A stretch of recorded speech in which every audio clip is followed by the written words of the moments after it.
Why the people of NoFap become successful?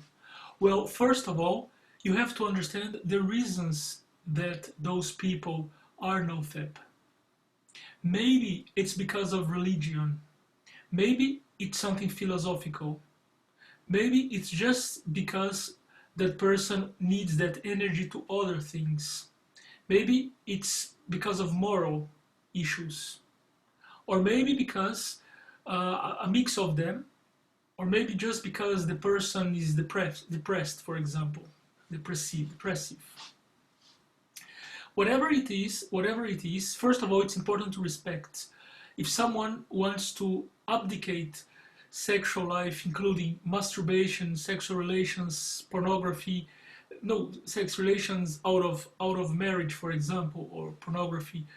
Well, if it's for religion things, we have to respect. We do have to respect. As the people that are religious should respect those people who are not religious. This is like, crossed respect. Because that's a free choice. That's a free choice.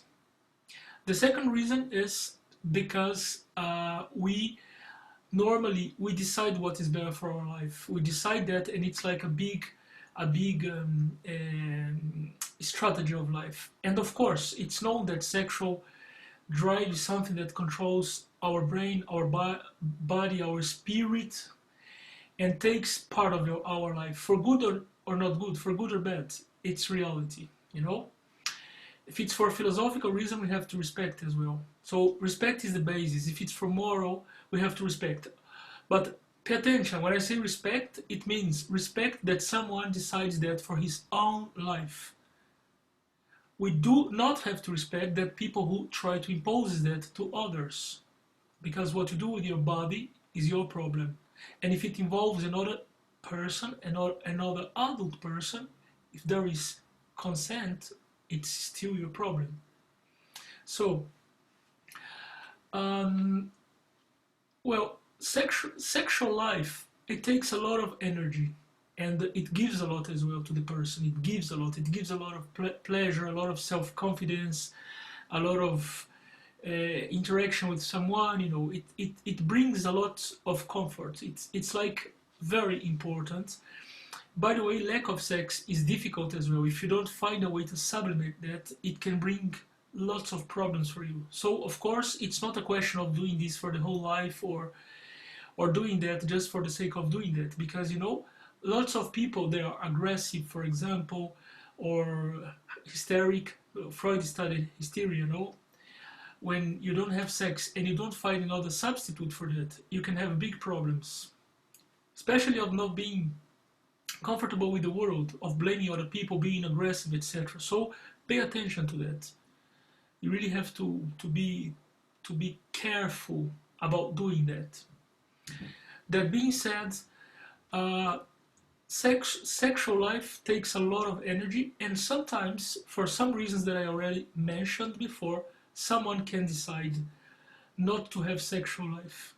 For instance, not have sex at all, or not using pornography or masturbation. And if that abstention is used to canalize that energy to other thing, then that's really, really very good, because you can use that energy and you can capitalize it in other things. I told you the example already. Sportmen, for example, they use sexual energy to do sports. Some artists do that as well. Some artists do that. Some people also practice not ejaculating, which is called ejaculation, and other names. There are lots of types of these administrations of sexual energy in a more spiritual way, which I'm not going to develop here in this video. I'm just saying that if you use this abstention of sex or sexual life, except for sex for reproduction, and if you use that for canalizing that energy to other goals, then it's okay if you can do that, because you will be satisfied as well. That satisfaction will be there. You just have to find the way to put